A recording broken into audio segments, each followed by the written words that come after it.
할아버지는 항상 이렇게 말씀하셨습니다. 정원은 우리에게 먹을 것을 줄 뿐만 아니라 작지만 놀라운 비밀들을 품고 있지.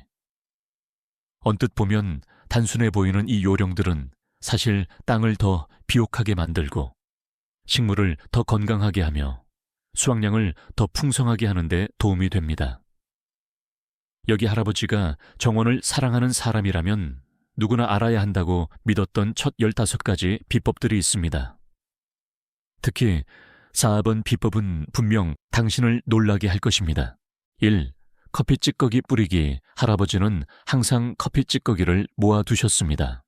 블루베리, 진달래, 동백처럼 산성 토양을 좋아하는 식물에게는 천연 영양 공급원이 된다는 것을 아셨기 때문이죠.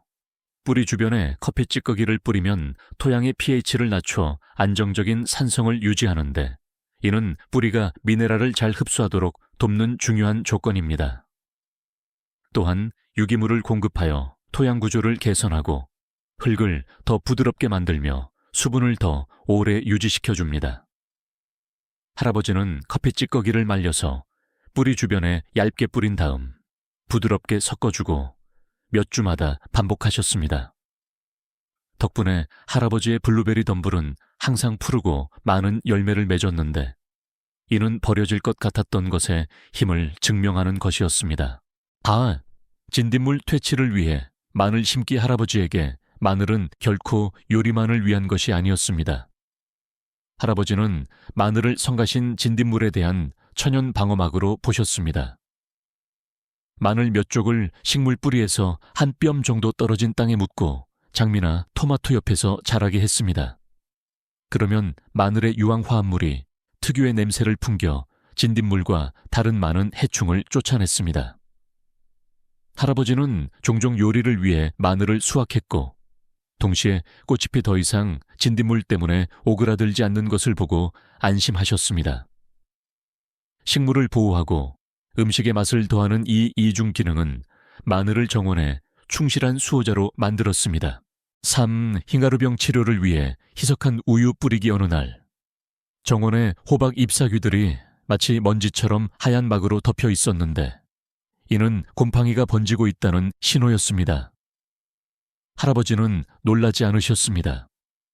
부엌에서 우유를 가져와 물과 우유를 9대1 비율로 섞으셨습니다.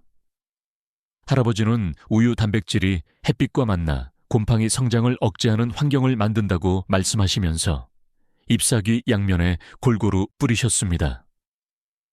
결과는 매우 분명했습니다. 며칠 만에 하얀 막이 점차 사라지고 잎사귀는 다시 푸른색을 되찾았습니다. 이 비법의 유용성은 가족이 매일 사용하는 것을 활용하여 해로운 화학물질 없이도 식물을 쉽게 죽일 수 있는 흰가루병을 예방한다는 점에 있습니다. 4. 속을 파낸 감제 씨앗 심기. 이것은 할아버지가 항상 미소 지으며 작은 땅의 마법이라고 불렀던 비법으로 분명 당신을 놀라게 할 것입니다. 할아버지는 감자를 반으로 자르고 속을 파낸 다음 몇 개의 씨앗을 넣으셨습니다. 감자 전체는 정원에 묻혔는데 위쪽 흙층이 수분을 유지해주고 감자는 천천히 분해되면서 싹이 튼 씨앗을 키우는 천연 비료가 되었습니다. 진정한 유용성은 감자가 물을 공급할 뿐만 아니라 칼륨과 전분을 방출하여 건조한 흙에 직접 씨앗을 심는 것보다 어린 식물들이 더 강하게 자라도록 돕는다는 점에 있었습니다. 버려질 것 같았던 감자 하나로 할아버지는 완전히 새로운 녹색 계절의 요람을 만들었습니다. 5. 석회를 사용하여 칼슘 공급하기. 할아버지는 건강한 식물은 건강한 흙에서 시작된다고 말씀하시곤 했습니다. 그리고 할아버지의 비법 중 하나는 흙에 석회를 뿌리는 것이었습니다. 석회의 유용성은 토양의 산도를 낮출 뿐만 아니라 식물의 세포벽을 강화하고 뿌리가 잘 자리 잡고 줄기가 튼튼해지도록 돕는 요소인 칼슘을 공급한다는 점에 있습니다. 식물을 심기 전에 할아버지는 고운 석회 가루를 얇게 뿌린 다음 표면을 부드럽게 갈고 며칠 동안 흙을 그대로 두셨습니다. 덕분에 할아버지의 채소밭은 항상 푸르고 싱싱했으며 뿌리 썩은 병이나 성장 지연을 겪는 일이 거의 없었습니다. 할아버지에게 석회는 단순하지만 정원 전체에 영양을 공급하는 선물이었습니다. 슉! 바나나 껍질 묶기 정원에서는 할머니의 어떤 것도 버려지지 않았습니다. 바나나 껍질조차도요. 할아버지는 바나나 껍질을 잘게 잘라 토마토나 고추나무 뿌리 근처에 얕은 구멍을 파고 묻으셨습니다. 껍질이 분해되면서 칼륨, 인, 칼슘 세 가지 필수 영양분을 방출하는데 이 영양분들은 식물이 더 많은 꽃을 피우고 더 크고 달콤한 열매를 맺도록 돕습니다. 그렇게 할 때마다 할아버지는 미소 지으며 말씀하셨습니다. 과일은 땅을 먹이고 땅은 풍성한 수확으로 보답하지. 이 비법의 유용성은 재생에 있습니다. 주방에서 나온 부산물을 정원 전체의 새로운 생명 에너지원으로 바꾸는 것이죠. 7.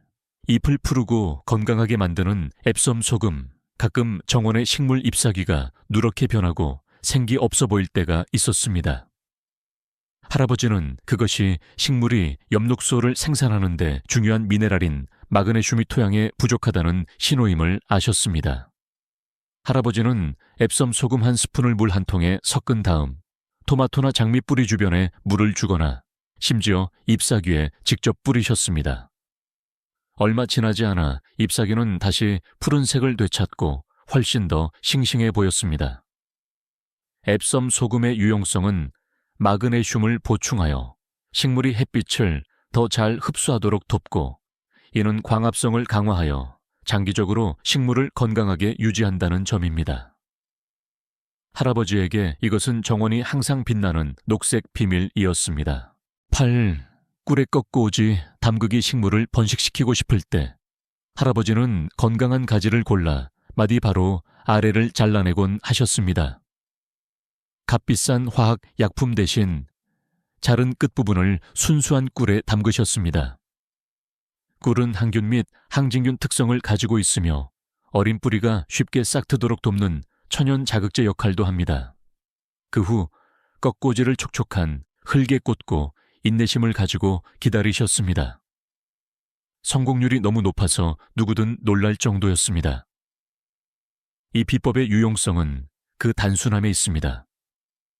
부엌에 있는 약간의 꿀도 새로운 정원에 생명을 불어넣을 수 있다는 것이죠. 9. 채소 삶은 물부엌에서 채소를 삶거나 국수를 삶을 때마다 할아버지는 항상 그 물을 따로 모아두셨습니다. 물을 식힌 다음 정원의 식물에 물을 주는데 사용하셨습니다. 버려질 것 같았던 이 액체의 유용성은 채소에서 녹아나온 많은 미네랄, 즉 칼륨, 인, 심지어 약간의 질소까지 포함하고 있다는 점에 있습니다. 뿌리 주변에 부어주면 식물은 천연 비료를 공급받아 흙이 더 비옥해지고 잎사귀가 더 푸르고 싱싱해졌습니다.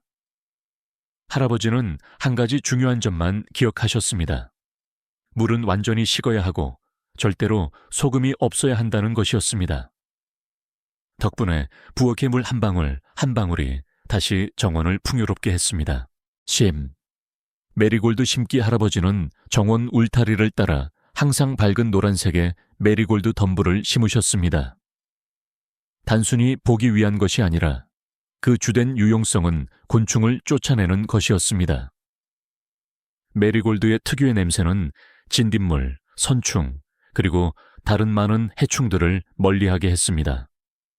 할아버지는 토마토, 고추, 향신료 허브 등 취약하기 쉬운 식물들 옆에 메리골드를 섞어 심으시곤 했습니다. 꽃이 피면 그 꽃들은 보기에 아름다울 뿐만 아니라 정원 전체에 보호막이 되었습니다. 할아버지는 말씀하셨습니다. 노란 꽃 한 줄이 어떤 살충제 한 통보다도 가치가 있지. 할아버지가 남기신 15가지 비법들은 단순하게 들리지만 정원 전체를 풍요롭게 하는 힘을 지니고 있습니다. 커피 찌꺼기, 바나나 껍질, 채소 삶은 물처럼 버려질 것 같았던 것들부터 마늘이나 메리골드 같은 흔한 식물들까지 모든 것이 흙을 더 비옥하게 만들고 이 식물을 더 건강하게 하며 해충이 적은 정원을 만드는 비결이 되었습니다. 할아버지는 항상 이렇게 말씀하셨습니다. 정원의 말에 귀 기울일 줄 알면 정원은 너에게 몇 배로 되갚아 줄 것이다. 그리고 실제로 그 비법들 덕분에 정원은 풍성한 수확을 제공했을 뿐만 아니라 대대로 전해 내려오는 평화와 소박한 지혜를 모두 담고 있었습니다.